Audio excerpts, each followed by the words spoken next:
நெகேமியா கட்டி புதுப்பிக்கின்ற வாசல்களிலே முதன்மையாக ஆட்டு வாசல் இயேசு கிறிஸ்துவின் ரட்சிப்பை அடையாளப்படுத்துகிறது.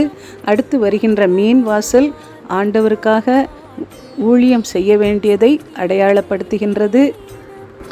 அடுத்து வருகின்ற பழைய வாசல் நாம் பூர்வ சத்தியங்களை அடிப்படையாய் கொண்டு ஆவிக்குரிய ஜீவியத்திலே வளர வேண்டும் என்பதை காட்டுகின்றது.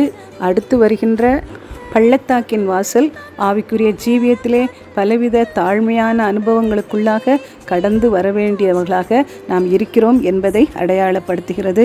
அடுத்து வருகின்ற குப்பைமேட்டு வாசல் நம்முடைய இருதயத்திலே ஆவிக்குரிய ஜீவியத்திலே துர்க்குணங்களாகிய குப்பை சேராதபடிக்கு அனுதினமும் நம்மை நாமே அதை வெளியே அனுப்புகிறவர்களாக இருக்க வேண்டும் என்பதை அடையாளப்படுத்துகிறது. அடுத்து வருகின்ற ஊருணி வாசல் பரிசுத்த ஆவியானவர் வெறுமையாய் இருக்கிற இருதயத்திற்குள்ளாக அவர் வந்து நிரந்தரமாய் தங்கி இருக்க வேண்டும் என்பதை அடையாளப்படுத்துகிறது.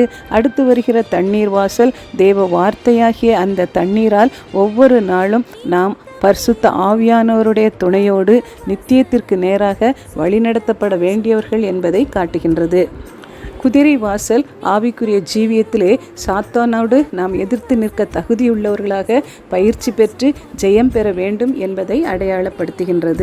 இதை அடுத்து வருகின்ற கிழக்கு வாசலை குறித்து நெகேமியா 3:29 நம்ம பார்க்கின்றோம்.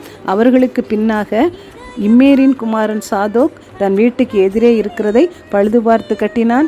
அவனுக்கு பின்னாக கிழக்கு வாசலை காக்கிற செக்கனியாவின் குமாரன் செமாயா பழுது பார்த்து கட்டினான் என்று சொல்லி நாம் பார்க்கின்றோம். இந்த கிழக்கு வாசலுக்கு மற்ற சில பெயர்களும் இருக்கின்றது.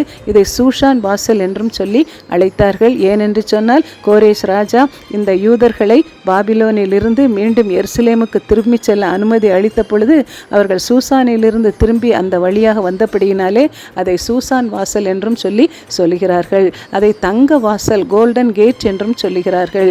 ஏனென்றால் சூரியன் உதிக்கின்ற அந்த திசையிலே அந்த பிரகாசத்தினாலே அந்த வாசலை தங்க வாசல் என்று சொல்லி அழைக்கின்றார்கள். அதோடு கூட அதை இரக்கத்தின் வாசல் என்று சொல்லியும் அழைக்கின்றார்கள். அந்த கோரேஸ் ராஜா பாராட்டின இரக்கத்தினாலே அவர்கள் மீண்டு வந்தபடினாலே அந்த வாசலை இரக்கத்தின் வாசல் என்றும் சொல்லியும் அவர்கள் சொல்லுகிறார்கள்.